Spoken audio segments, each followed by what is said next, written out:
Assalamualaikum warahmatullahi wabarakatuh. Waalaikumsalam warahmatullahi wabarakatuh. Bismillahirrahmanirrahim. Alhamdulillahi rabbil alamin. Wassalatu wassalamu ala ashrafil anbiya'i wal mursalin Sayyidina wa maulana Muhammadin wa ala alihi wa ashabihil mujahidin at-tahirin, amma ba'du. Saudara-saudara kaum muslimin rahimakumullah. Pada pertemuan terdahulu kita sudah membicarakan orang-orang yang menjadi teman-teman setan dalam kehidupan di dunia ini.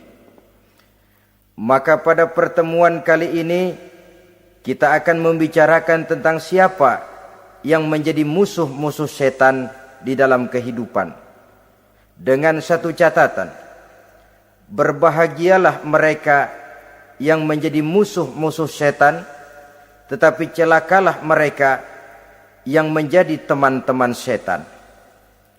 Bagaimanapun juga di dalam kehidupan ini, apabila orang telah memproklamirkan bendera permusuhan kepada kita, maka kita tentu seharusnya bersikap waspada dan mawas diri.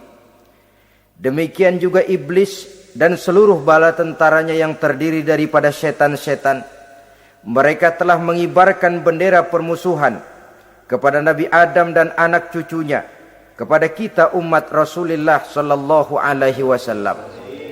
Akan sengsara dan celaka jika kepada iblis dan setan yang telah nyata-nyata mengibarkan bendera permusuhan itu kita mengadakan toleransi, mengadakan kerjasama, dan menjadi budak yang memperturutkan kemauan daripada iblis dan setan. Siapa yang menjadi musuh-musuh setan dalam kehidupan ini? Inilah pertanyaan berikutnya yang diajukan oleh baginda Rasul kepada iblis.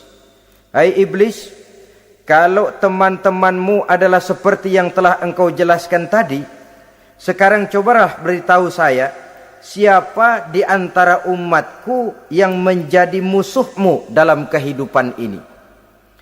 Atas pertanyaan ini, iblis laknatullah menjawab, ya Rasul, musuh-musuhku di antara umatmu, pertama, anta ya Muhammad. Musuhku yang pertama adalah engkau, wahai Muhammad.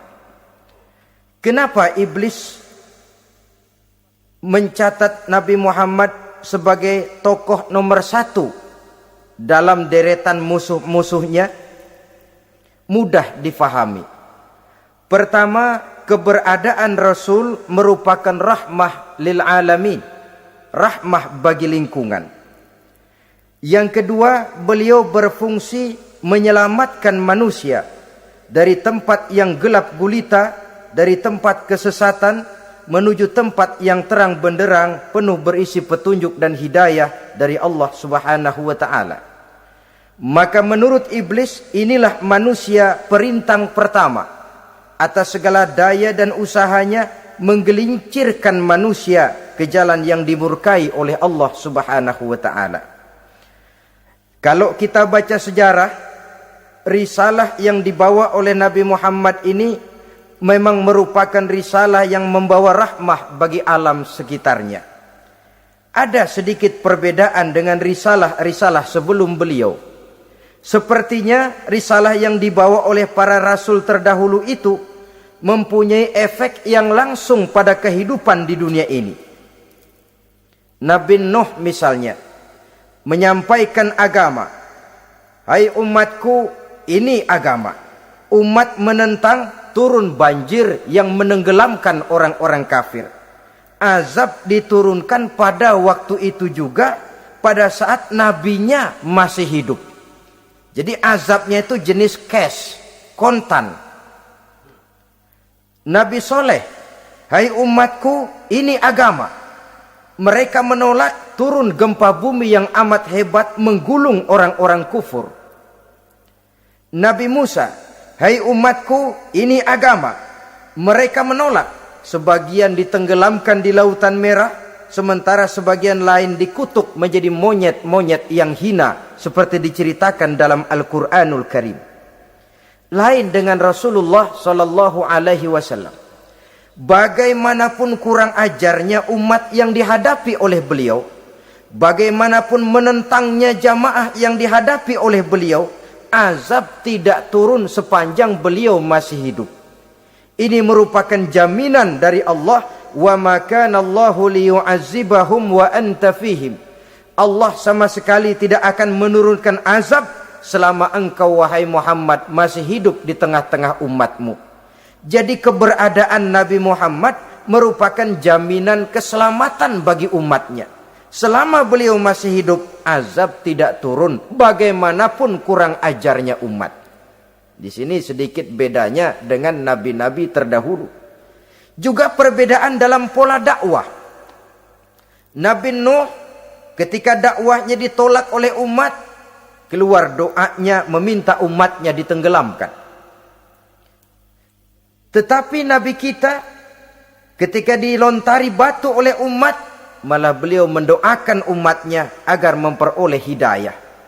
Oleh sikap yang semacam ini, wajar lalu iblis menganggap Nabi Muhammad sebagai musuh ranking pertama. Yang kedua, siapa musuhmu di antara umatku? Yang kedua kata iblis, musuhku Muhammad imamun adil. Pemimpin yang adil. Itu yang akan menjadi musuhku di dunia ini. Putus asa iblis menghadapi pemimpin yang adil. Tipu dayanya tidak terkena. Segala tingkah polanya tidak diperturutkan. Imam yang adil, pemimpin yang adil merupakan musuh daripada iblis laknatullah alaih. Apa sebabnya? Karena pemimpin yang adil mempunyai dampak dalam kehidupan di dunia ini. Melindungi orang banyak, menenteramkan orang banyak. Makin aman, tentram, tenang situasi dan kondisi, makin mudah orang melaksanakan ibadah. Makin tekun orang melaksanakan ibadah, makin dekat dia dengan Allah. Makin dekat manusia dengan Allah, makin jauh dia dari iblis. Sebab dua hal ini selalu kontradiktif. Jika kita jauh dari Allah, tentu dekat dengan iblis. Jika kita jauh dari iblis, harus dekat tentu dengan Allah. Dan begitu selanjutnya. Dalam kaitannya dengan kehidupan kita sekarang, saudara-saudara, inilah pentingnya membangun manusia pembangunan. Semua tugas-tugas besar, semua pekerjaan-pekerjaan yang baik harus berangkat dari niat yang baik, berangkat dari hati yang bersih. Siapapun adanya kita, apapun profesi kita. Yang jadi kiai, marilah berangkat dari niat yang bersih. Yang jadi mubalik, marilah berangkat dari niat yang bersih. Niatnya itu mau menghidupkan Islam atau mau cari hidup jual Islam. Kalau mau menghidupkan Islam, mari sama-sama kita berjuang. Tapi kalau mau cari hidup untuk dengan menjual Islam, minggir saja daripada nanti bikin malu. Yang mengurus masjid, mari berangkat dari niat yang bersih. Ngurus masjid itu niatnya mau menghidupkan masjid atau mau cari hidup di dalam masjid. Kalau mau menghidupkan masjid, mari. Tapi kalau mau mencari hidup di dalam masjid, tolong minggir saja daripada nanti bikin aib. Yang jadi orang alim, mari berangkat dari niat yang bersih. Jangan memperjualbelikan fatwa, yang halal dikatakan haram, yang haram jadi samar-samar, nanti membingungkan umat. Berangkat dari niat yang bersih, membangun manusia pembangunan. Ini barangkali istilah yang lebih kena. Saudara-saudara kaum muslimin rahimakumullah. Setiap kita pada hakikatnya punya bakat. Secara fitrah yang kita bawa, bakat apapun kita ini punya. Saudara punya bakat jadi pemimpin, saudara pun punya bakat jadi pengkhianat. Saudara punya bakat jadi orang soleh, saudara juga punya bakat jadi orang salah. Saudara punya bakat jadi orang besar, saudara pun punya bakat jadi orang hina. Seluruh bakat ada di dalam diri kita. Tinggal nanti pertumbuhannya mana yang lebih subur. Saudara punya sifat berani, saudara pun punya sifat takut. Seberani-beraninya orang mesti ada sifat takutnya. Nanti mana yang tumbuh lebih subur? Kalau takutnya tumbuh lebih subur, dia akan jadi orang penakut. Kalau beraninya yang tumbuh lebih subur, dipupuk oleh lingkungan, pendidikan dan sebagainya, dia akan tumbuh jadi orang pemberani. Oleh karena itu, agama merupakan lingkungan yang subur untuk menumbuhkan benih-benih yang baik yang kita bawa bersamaan dengan lahirnya kita ke alam dunia ini. Setiap kita, saya, saudara, punya bakat jadi pemimpin, punya bakat jadi pengkhianat, punya bakat jadi pengabdi, punya bakat jadi koruptor, punya bakat jadi pemelihara, punya bakat jadi perusak. Tinggal nanti lingkungan, pendidikan yang menumbuhkan mana yang tumbuh lebih subur. Kalau lingkungan saudara lingkungan maling, maka sifat pengkhianat akan tumbuh lebih subur. Kalau nanti saudara jadi pemimpin, insya Allah korupsi. Lingkungan yang menumbuhkan sifat mengabdi, sifat berbuat tanpa pamrih, dikalahkan oleh sifat pengkhianat dan korupsi itu yang dibentuk oleh lingkungan, pendidikan, pengalaman dan sebagainya. Oleh karena itu, secara dini agama menanamkan, menyuburkan fitrah-fitrah yang baik yang kita bawa bersamaan dengan hadirnya kita dalam kehidupan ini. Sebab itu seorang penyair bernama Syauqi mengatakan dalam sebaik syairnya, waladatka ummuka ya ibna adam bakian wan nasu haulaka yadhakuna surura. Hai manusia, pada saat kamu dilahirkan kamu menangis dan orang lain di sekelilingmu ketawa. Kakek senyum dapat cucu baru, paman gembira dapat keponakan baru, sementara kita yang lahir menangis. Betul apa benar? Apa ada saudara yang begitu dilahirkan terus nyengir? Saya kira kabur dukunnya itu. Setiap kamu hai manusia lahir dalam keadaan menangis, orang sekelilingmu tertawa. Karena itu katakan kepada mereka yang senyum di sekelilingmu, hai manusia, pada saat saya dilahirkan saya menangis dan kamu semua tertawa. Baik manusia. Tapi nanti pada satu saat harus terjadi kebalikannya. Kalau dikala saya lahir saya menangis dan kau semua senyum, nantilah manusia. Kalau satu saat saya meninggalkan alam dunia ini, saya akan berangkat dengan senyum. Dan kalian semua akan berurai air mata. Kalau perlu dari Sabang sampai Merauke kibar bendera setengah tiang. Kalau perlu. Jangan terbalik, kita mati melotot orang malah gembira. Karena hidup selalu membawa sifat-sifat yang merusak. Inilah orang kedua yang menjadi musuhnya iblis dan beruntung menjadi musuh iblis. Siapa? Imamun adil, pemimpin yang adil. Saudara-saudara kaum muslimin rahimakumullah. Yang ketiga musuh iblis, ghaniyun mutawadhi, orang kaya yang rendah hati, orang kaya yang tidak sombong. Kaya apa saja, baik kaya oleh karena ilmu, orang yang kaya karena ilmu disebut orang alim. Baik kaya karena materi, orang kaya karena materi dinamakan hartawan. Baik kaya karena kedudukan, orang yang kaya karena kedudukan dinamakan pejabat.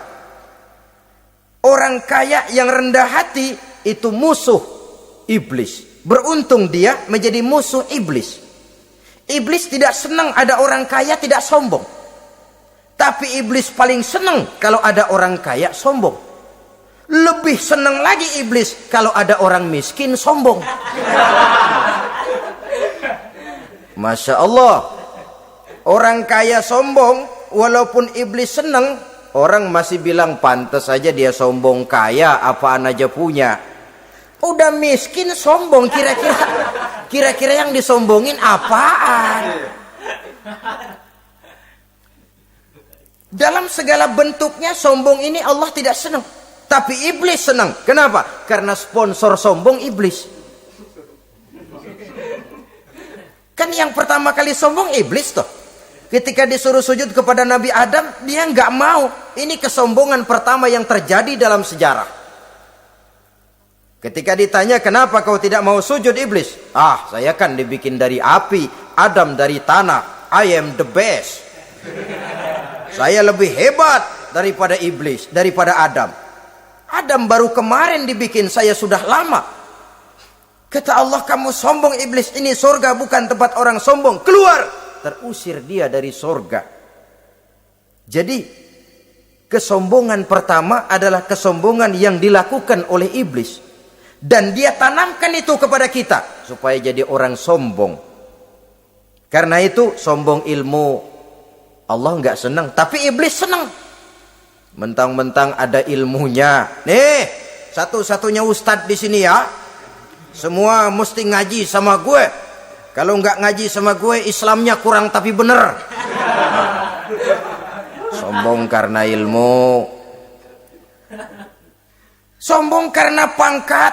Mentang-mentang pakai bintang di pundak, jalan pundak duluan. Yang wajar saja hidup ini. Sombong harta pun begitu. Kaum muslimin rahimakumullah. Orang kaya yang rendah hati dimusuhi oleh iblis, tapi dicintai Allah, dicintai Rasul, dicintai malaikat. Caranya bagaimana? Kembali kepada satu kesadaran bahwa pada saat terlahir ke alam dunia ini tidak ada yang pernah kita bawa. Kalau sekarang kita punya rumah, punya kebun, punya kendaraan, punya pabrik, punya segala macam benda, apa itu? Titipan. Pada suatu saat akan diambil kembali oleh yang menitipnya. Kalau titipan itu pandai kita jaga, pandai kita syukuri, titipan akan makin banyak. Sama juga kita dalam kehidupan. Kalau orang bisa kita percaya, saya mau pergi ke luar negeri, rumah saya titip kepada tetangga. Saya pulang dari luar negeri, isi rumah tetap, tidak berkurang. Malah dibersihi, malah disapu, dihilangkan kotorannya. Tentu bukan main syukur saya, girang saya. Akan bertambah kepercayaan saya untuk menitipkan apa saja. Ini makna la in syakartum la azidannakum wa la in kafartum inna azabi lasyadid. Kalau kamu pandai bersyukur, aku tambah nikmat. Tapi kalau kamu ingkar, azabku teramat pedih. Artinya apa? Nikmat bisa berubah menjadi azab kalau kita tidak pandai mensyukurinya. Ma'asyiral muslimin rahimakumullah, orang yang kaya ilmu lalu rendah hati, tidak selalu ingin menonjolkan diri. Ini kadang-kadang yang tanggung ini yang bikin berabe. Alim bener enggak, geblek bener juga enggak. Yang sedikit-sedikit mau nonjolin diri. Kalau nggak jadi imam nggak mau ke masjid, nggak jadi imam nggak mau ke musola. Pokoknya kalau nggak jadi imam marahan sama musola. Macam mana? Saudara-saudara kaum muslimin rendah hati, tidak selalu ingin menonjolkan. Sebab orang yang selalu ingin menonjolkan dirinya biasanya orang yang kekurangan kepercayaan kepada kemampuan dirinya sendiri. Dia selalu ingin dinomorsatukan. Dia selalu ingin ditempatkan pada ranking teratas. Dia tidak percaya diri. Orang yang percaya diri dapat bersikap wajar dalam kehidupan. Begitu juga kaya karena harta, dengan menyadari bahwa harta bagaimanapun banyaknya titipan dari Allah. Pada suatu saat akan kembali. Dia harus dimanfaatkan sesuai dengan kehendak yang menitipnya. Begitu juga kaya oleh karena pangkat, kedudukan dan jabatan. Pada suatu saat jabatan itu akan hilang dari diri kita. Karenanya sering saya jelaskan bahwa pangkat di dunia ini yang paling tinggi pensiun. Titel yang paling akhir almarhum. Saudara setuju atau tidak, titel itu akan saudara dapat. Bagaimanapun kita cinta kepada pangkat, kedudukan, entoh pada akhirnya suatu saat akan sampai kepada posisi yang namanya pensiun. Kalau sadarlah kita kepada pemikiran ke arah sana, Maka untuk mencapai kekayaan, baik kekayaan harta, kekayaan kedudukan, tidak lalu menghalalkan segala cara untuk mencapai tujuan, tapi dibatasi oleh norma dan kaedah yang harus dia taati, baik kaedah agama maupun kaedah bernegara. Inilah orang ketiga yang menjadi musuhnya iblis, orang kaya yang rendah hati, orang kaya yang tidak sombong.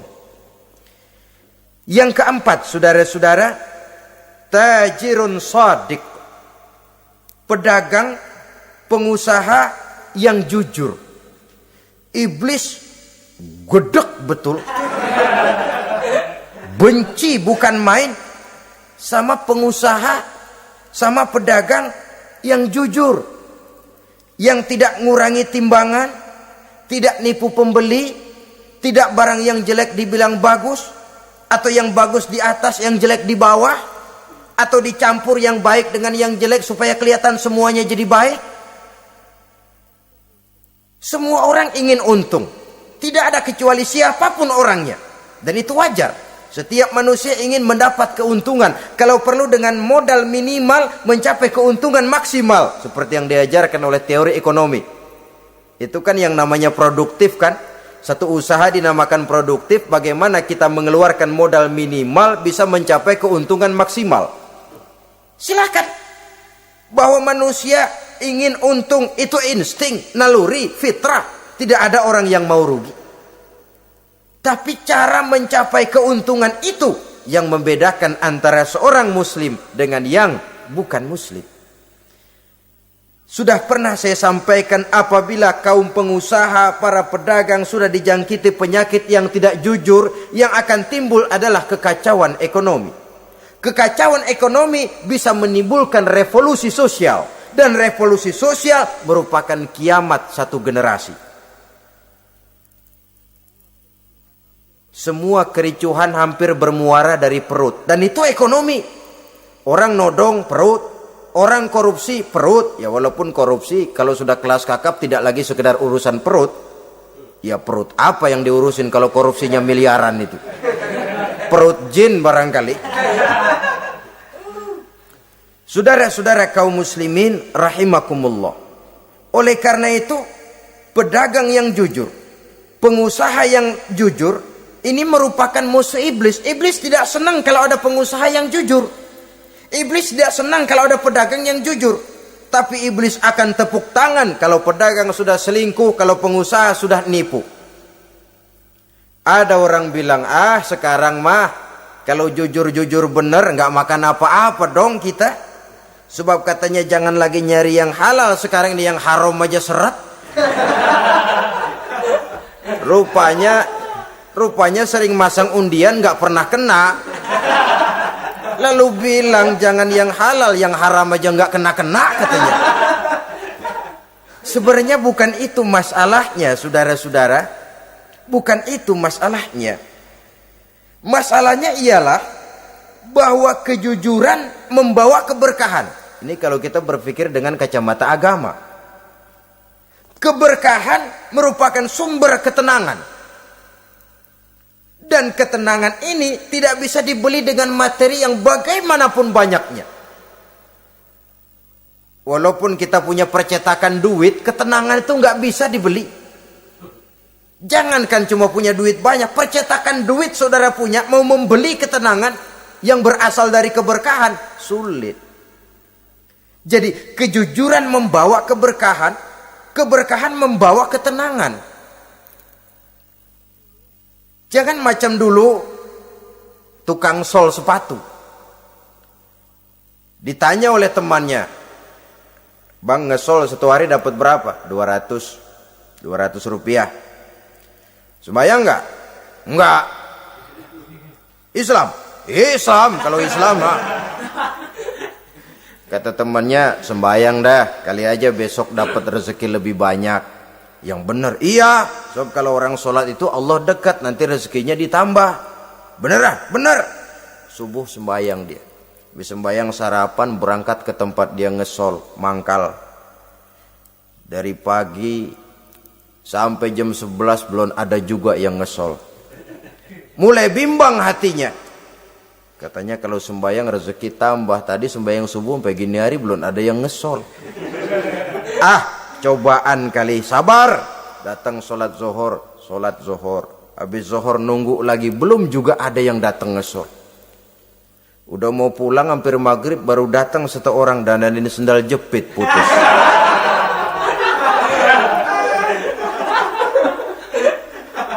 Sudah bayar 25 rupiah, pulang dia si tukang sol ini, ketemu sama temennya yang nyuruh sholat tadi. Ditanya, bagaimana penghasilan ini hari? Apa dijawab? Gua kapok deh sembahyang.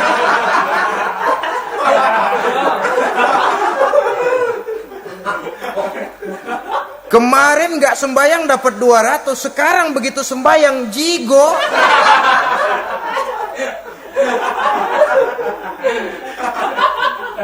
Dia tidak sadar bahwa dari kacamata agama 25 rupiah yang membawa berkah jauh lebih baik ketimbang 200 uang panas. Dari kacamata agama 25 rupiah yang membawa berkah lebih baik daripada 200 rupiah tapi panas. Sebab panas menjauhkan kita dari ketenangan. Itulah sebabnya maka pedagang yang jujur, pengusaha yang jujur menjadi musuh setan dan beruntung. Sekarang jadi pengusaha jujur-jujur nggak dapat proyek, Pak. Kalau nggak bisa semur. Padahal agama sudah menjelaskan ar-rashi wal murtashi finnar. Orang yang nyogok dan orang yang disogok dua-duanya neraka. Kenapa? Join termasuk ta'awanu 'alal ismi wal udwan. Bertolong-tolongan dalam berbuat dosa dan kesalahan. Kalau hadiah, lain hadiah. Kalau sedekah, lain sedekah. Tapi yang namanya semir, suap, ar-rashi wal murtashi finnar. Saudara-saudara kaum muslimin rahimakumullah. Jadi pedagang yang jujur, pengusaha yang jujur merupakan salah satu roda perekonomian. Kegoncangan ekonomi akan menimbulkan dampak sosial yang sangat luas dan kompleks. Yang pada giliran puncaknya, dampak paling negatifnya, dia sanggup menggerakkan terjadinya revolusi sosial. Bukankah sebagian besar gerak hidup manusia dimotivasi oleh keinginan untuk mempertahankan kelangsungan hidup? Dan kelangsungan hidup artinya mulut. Mulut itu artinya perut dan itu artinya makan. Setelah itu mungkin baru pangan, baru sandang, baru dia berpikir pakaian dan sebagainya. Jadi karena dia merupakan penggerak roda ekonomi, pedagang yang jujur, pengusaha yang jujur mutlak diperlukan dalam kehidupan ini. Sebab sekali lagi kejujuran akan membawa keberkahan, keberkahan memberikan ketenangan dalam kehidupan. Oleh karenanya kita umat Islam biarin duit kita banyak asal berkah. Itu tentu idealnya. Ketimbang dikit tidak berkah, lebih baik ia banyak, ia berkah. Dan keberkahan itu datang lewat kejujuran. Kejujuran ini sudah dicontohkan oleh Rasul pada saat beliau berniaga ke negeri Syam. Dikala berumur 9 tahun, bahkan dikala berumur 25 tahun, seketika membawa dagangan Sayyidatuna Khadijah yang kelak jadi istri beliau. Kita maklum bahwa solat merupakan sarana yang paling efektif untuk mendekatkan manusia kepada Allah. Makin dekat manusia dengan Allah, makin tidak senang iblis dan setan. Karena itu segala macam cara mereka berusaha mengaduk-ngaduk solat kita. Dan sesungguhnya, jikalau kita mengerjakan solat, itu kan targetnya cuma 2. Pertama, agar solat kita itu sah. Yang kedua, agar solat kita itu qabul, yakni diterima oleh Allah. Kalau soal sah dan tidak, ukurannya gampang. Saya kalau ditanya orang, Pak, sholat saya sah atau tidak? Saya bisa jawab. Saudara, sholatnya syarat rukunnya cukup apa tidak? Cukup, sah. Itu kalau perkara sah. Tapi kalau sudah perkara qabul, Pak, sholat saya diterima atau tidak oleh Allah? Ini saya tidak bisa jawab. Kenapa? Soal qabul mencakup masalah batin. Cuma ukuran logikanya, kalau syarat rukun cukup, insya Allah qabul. Saudara-saudara kaum muslimin rahimakumullah. Oleh karenanya, pada saat kita sholat, iblis, setan datang dari segala macam penjuru supaya kita kehilangan rasa khusyuk. Apalagi kalau kita jadi imam yang gerak kita, bacaan kita dilihat, didengar, disaksikan oleh orang banyak. Digodanya gerakan kita, dibolak-baliknya hati kita supaya di dalam sholat itu banyak yang kita ingat, hal-hal yang tidak ada hubungannya dengan sholat. Kadang-kadang belum sholat kita ribut nyari pulpen, nggak ketemu. Begitu takbir ingat pulpen di atas lemari, mulai goncang lagi niat kita sholat. Kadang-kadang kalau hati tidak bisa dipermainkan, iblis berbisik lagi. Gerakan kita dalam sholat tidak mencerminkan kekhusyuan. Kalau gerak juga ternyata masih bisa khusyuk, bacaan kita dibuatnya kita seperti dikejar-kejar waktu. Sholat isya misalnya dengan cara kilat khusus, super singkat. Saya katakan tadi, apalagi kalau kita jadi imam, iblis mudah mendatangkan penyakit riya. Karena mengimami orang banyak,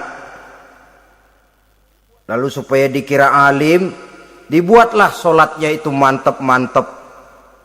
Surahnya dicari yang panjang-panjang, paling pendek sabihis sama wadduha. Tapi kalau sudah sholat sendirian, cukup inna a'toinakal kausar sama kul huwallahu ahad. Kayaknya khusyuk bukan main. Kalau imam, bahasanya dipaseh-pasehin kayak orang 16 tahun di Mekah. Usolli fardwal maghribi salasa rakaatin. Saudara-saudara kaum muslimin yang berbahagia, oleh karena solat merupakan sarana yang paling efektif untuk mendekatkan diri dengan Allah, maka orang yang khusyuk di dalam solatnya merupakan musuh utama daripada iblis. Sekarang bagaimana bisa khusyuk caranya? Kalau khusyuk 100%, rasa-rasanya sulit. Untuk sampai ke arah sana orang memerlukan tahapan. Kepada Imam Ali karramallahu wajhah, baginda Nabi pernah memberikan satu tes case. Ali, saya ya Rasul, kalau kau bisa sholat 2 rakaat saja dengan khusyuk, aku kasih hadiah sorban. Baik ya Rasul. Sembayang Imam Ali 2 rakaat, selesai sholat, assalamualaikum wassalamualaikum. Rasul bertanya, yang mana sorbannya Li? Tanpa nengok, Imam Ali menjawab, yang hijau ya Rasul. Setelah menjawab yang hijau, Rasul berkata, kamu tidak khusyuk Li. Kenapa? Soalnya tadi waktu sembayang mikirin, nanti kalau ditawarin sorban pilih yang hijau aja ah. Sehingga begitu ditanya, refleks menjawab, yang mana Li? Yang hijau saja ya Rasul. Oleh karena itu, menurut Al-Imam Nawawi, pada tingkatan yang paling sederhana, sudah sampai ke tingkat khusyuk, asal pada waktu takbiratul ihram ingat kepada Allah. Tapi jangan lupa, itu tangga pertama. Jangan ada fatwa begini lalu aman. Yang penting kan takbirnya ingat Tuhan, belasononya mau kemana kek. Bukan itu. Itu pada tingkatan pertama sudah sah dipandang khusyuk. Solatnya orang awam, asal pada waktu takbiratul ihram dia ingat kepada Allah. Tetapi harus terus berusaha agar sepanjang solat dia ingat kepada Allah. Caranya bagaimana? Pertama, menanamkan diri bahwa pada saat kita sedang mengerjakan solat, yang lain tidak ada kecuali Allah. Yang kedua, berusaha memahami apa yang kita baca.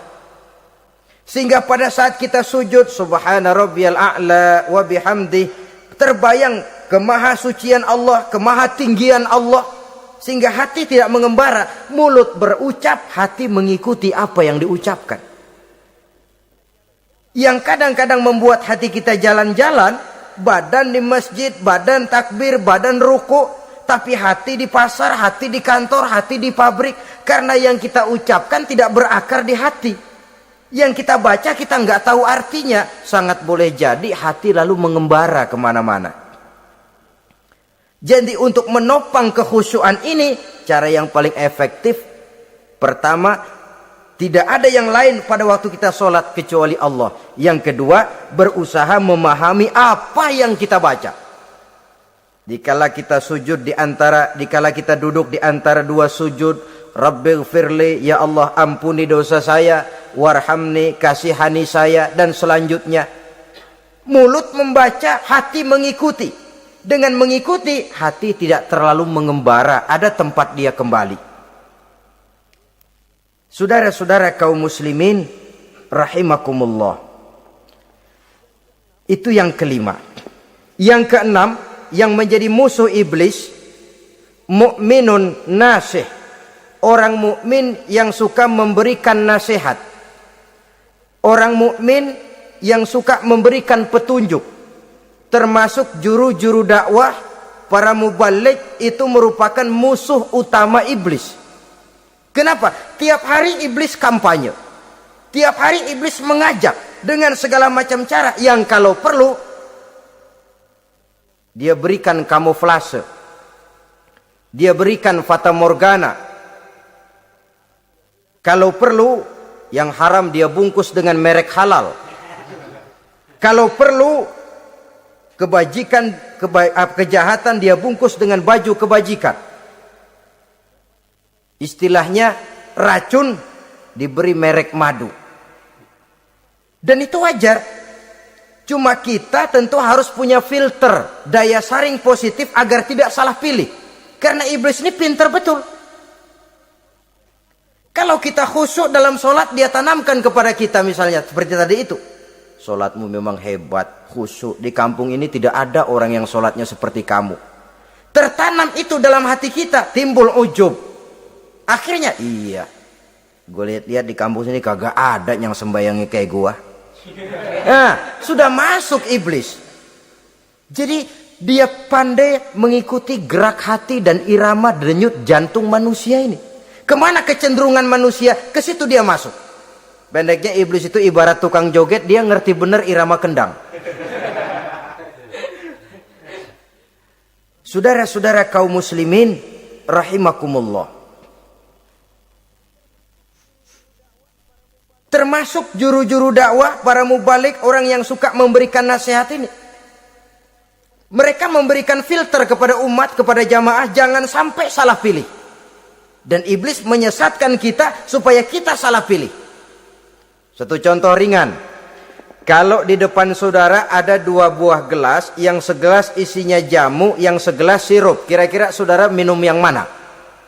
Jamu. Jamu apa sirup? Jamu. Sirup apa jamu? Jamu.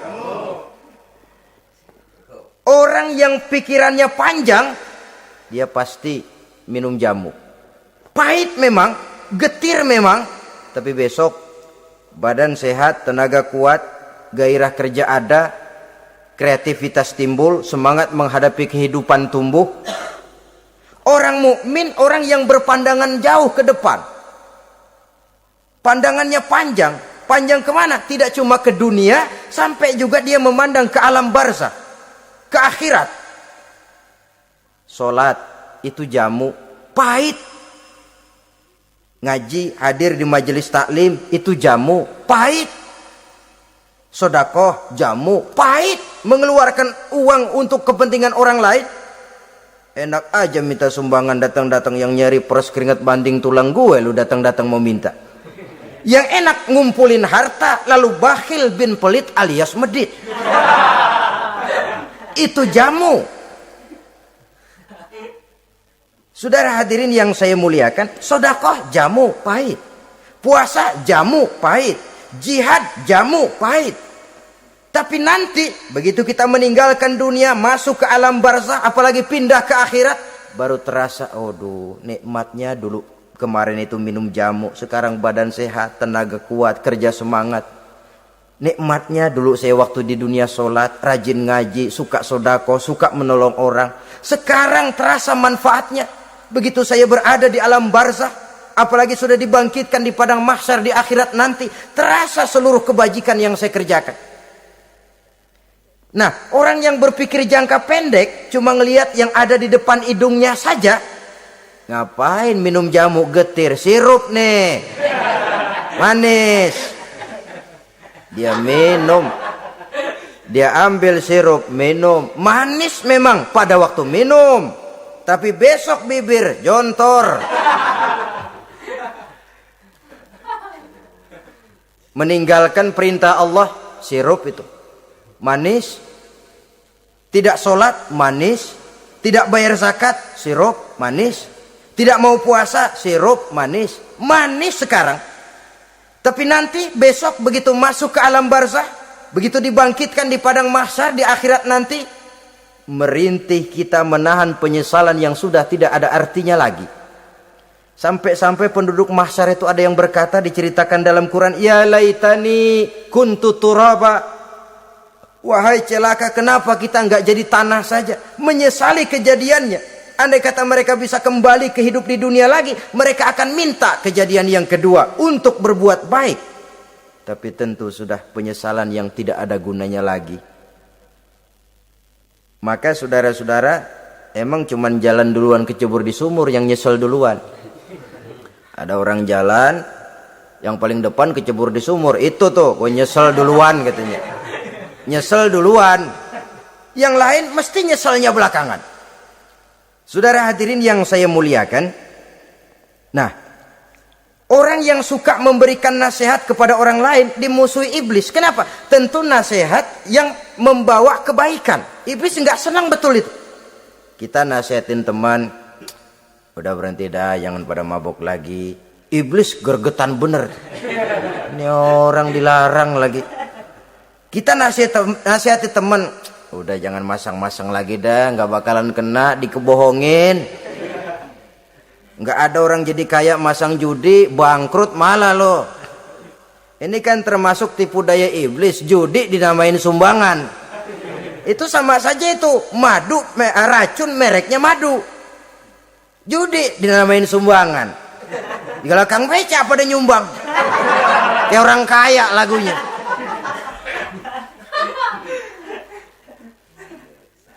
Saudara-saudara kaum muslimin rahimakumullah, adalah kewajiban kita memang untuk tawasau bil haq, saling nasihat menasihati. Setiap kita juru dakwah, setiap kita wajib menyampaikan apa yang sudah kita tahu kepada orang yang belum atau kurang tahu. Saudara yang bisa bismillah wajib mendakwahkan bismillah itu kepada orang yang belum tahu bismillah. Saudara bisa Fatihah harus menyampaikan itu kepada orang yang belum bisa Fatihah. Persetan dengan orang lain. Apalagi yang cuma kerjanya ngeritik saja, lu baru bisa Fatihah doang udah ngajar. Biar aja yang diajarin gak bisa Fatihah kok. Apa masalahnya pemerataan di bidang keilmuan? Sebab memang biasa penonton itu selalu lebih pandai menilai, kayaknya lebih pintar dari yang main. Sama saja orang nonton bola ngomel melulu, padahal dia sendiri belum tentu bisa main. Dengerin orang pidato pun begitu, monten bisa. Wah, kalau dia yang pidato 1 jam kayak semenit. Tapi kalau si Ano tuh kita udah pegel belum juga mau berhenti. Monten bisa, coba dia suruh pidato udah 1/4 jam masih ama ba'du. Apa mau dibilang ama ba'du?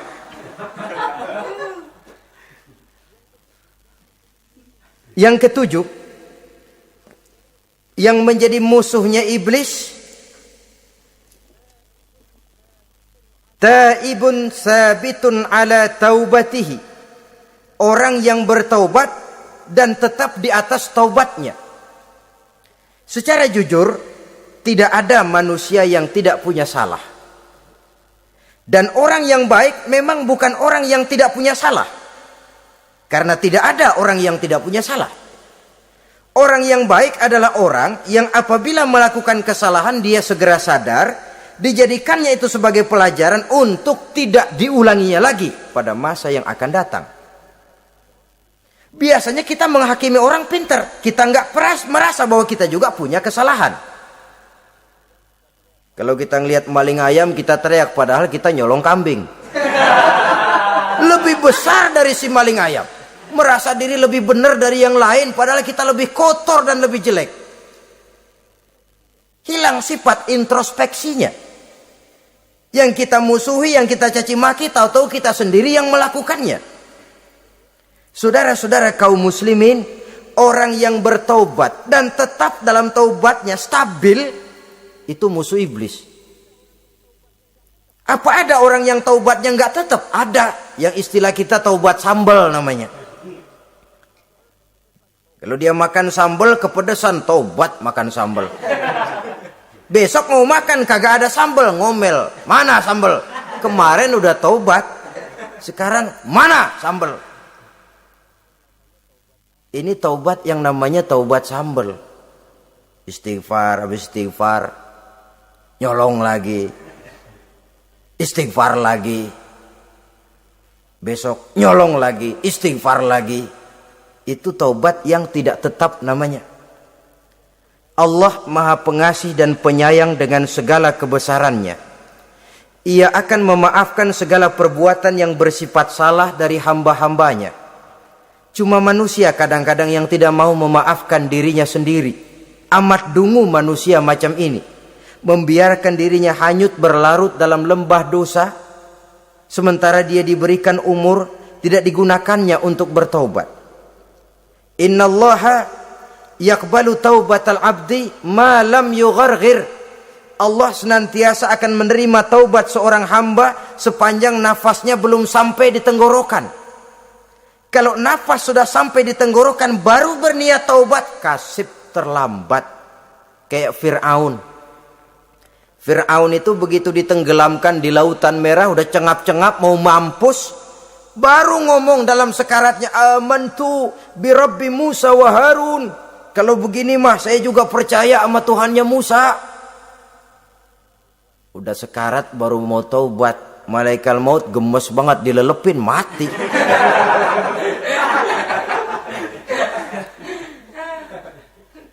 Nah, kepada adik-adik remaja, biasanya kalau sudah bicara taubat, pikiran kita, taubat mah urusan 70 tahun ke atas. Kita masih lama ini. Sebenarnya tidak. Masalah taubat adalah masalah salah dan dosa. Masalah salah dan dosa adalah masalah manusia. Sejak dia akil balik sampai ajal datang berenggut nyawa. Hidup ini tidak selalu berjalan mulus. Hidup ini tidak selalu berjalan di atas kertas putih.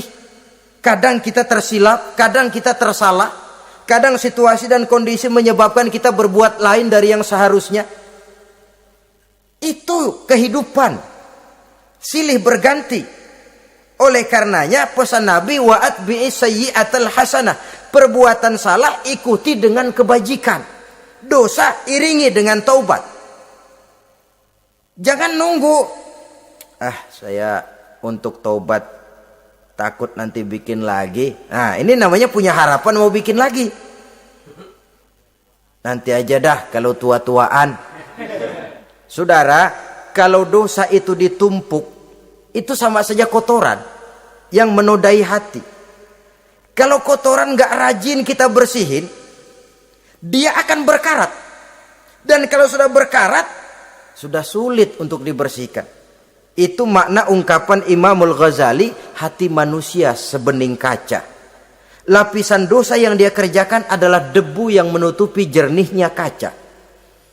Orang yang bersih dari dosa, dekat dengan Allah, hatinya jernih seperti kaca. Dari hati yang jernih, radarnya kontak kepada Allah. Sinyalnya nyambung channelnya itu. Getarannya hebat. Wajar kalau lalu dia bisa tahu apa yang besok akan terjadi. Diberitahu oleh Allah. Yang namanya ilmu laduni itu. Ilmu yang ditransfer langsung oleh Allah. Karena kebersihan hatinya.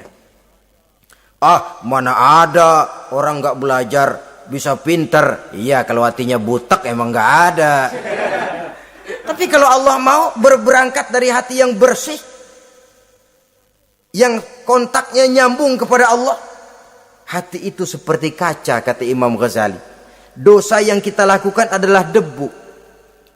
Kalau debu sedikit datang kita lap, datang lagi kita bersihin, datang lagi kita bersihin, insya Allah nggak sampai jadi noda di atas kaca itu.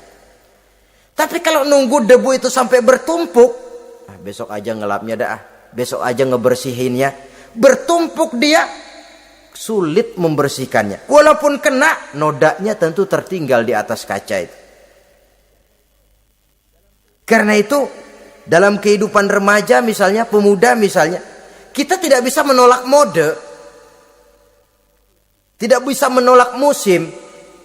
Modenya disco, modenya breakdance, modenya joget, modenya jaipongan, mode. Pada waktunya habis, ya habis. Tapi bagaimanapun dia akan punya dampak, memberikan bekas dalam membentuk kepribadian. Dan ini efek yang tidak kita inginkan. Efeknya, bukan modenya itu. Jadi oleh karenanya saudara-saudara, masalah taubat bukan masalah 70 tahun ke atas. Tapi masalah manusia sejak dia akil balik sampai ajal datang merenggut nyawa. Sepanjang nafas belum sampai di kerongkongan, Allah akan menerima taubat seorang hamba. Bahkan dalam hadis qudsi Allah menyatakan, "Lau amiltumul khotoya hatta mala'atis sama thumma nadimtum fataballahu alaikum." Kalaupun kamu berbuat dosa sampai penuh langit dengan dosamu, kemudian kamu bertaubat dan menyesal, Allah pasti akan menerima taubatmu. Jadi orang yang taubat dengan sebenarnya dan tetap dalam taubatnya itu musuh iblis. Tapi orang yang taubatnya angin-anginan, iblis demen banget. Dari sembahyang, besok mabok, besoknya lagi nyolong, besoknya lagi zina, besok taubat lagi. Kata iblis, surak, iya lu gocet dah Tuhan.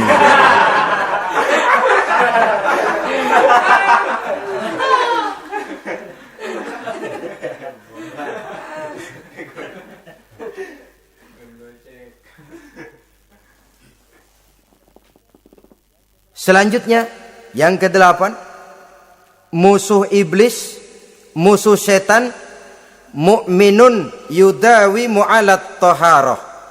Orang mukmin yang membiasakan diri selalu dalam keadaan bersuci. Baik dari hadas kecil, lebih-lebih dari hadas besar. Wudu utamanya memang untuk sholat. Tapi membiasakan wudhu dalam kehidupan sangat baik sekali. Mau ke kantor wudhu dulu, mau ke pasar wudhu dulu, mau ngajar wudhu dulu.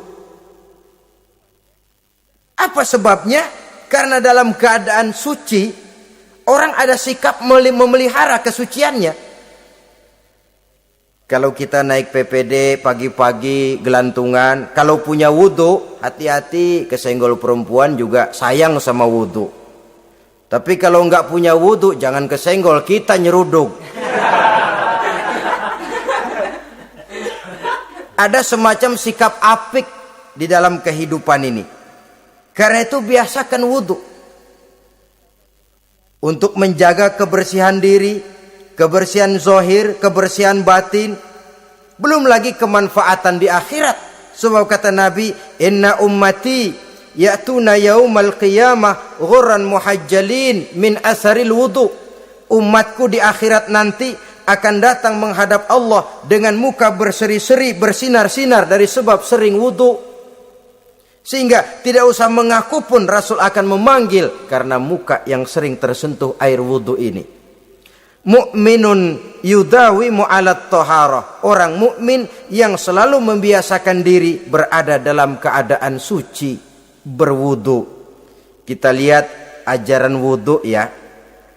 Dari sejak bacaan-bacaannya saja itu sudah membawa manfaat. Lalu dari segi bahwa kita manusia sering tersilap melakukan dosa-dosa kecil. Dosa-dosa kecil itu oleh air wudhu dia rontok. Tangan kita suka colak-colek.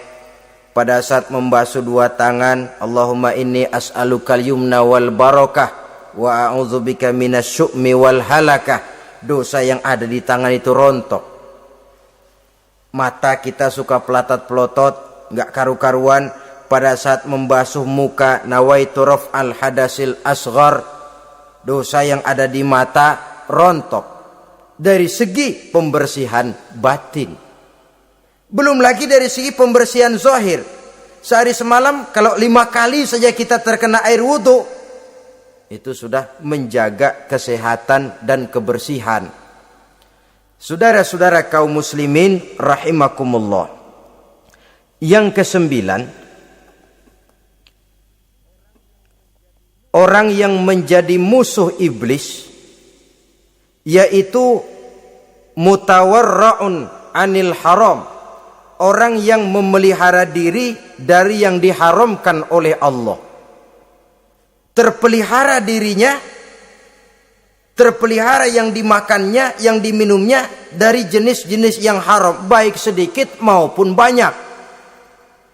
Jangan cuma teriak haram waktu sedikit, tapi giliran banyak halal. Sama saja orang dikasih tahu, itu ada cerita anak-anak, Pak Haji punya anak main judi, dikasih tahu, Pak, anak bapak main judi, astagfirullah katanya. Tapi menang Pak, alhamdulillah.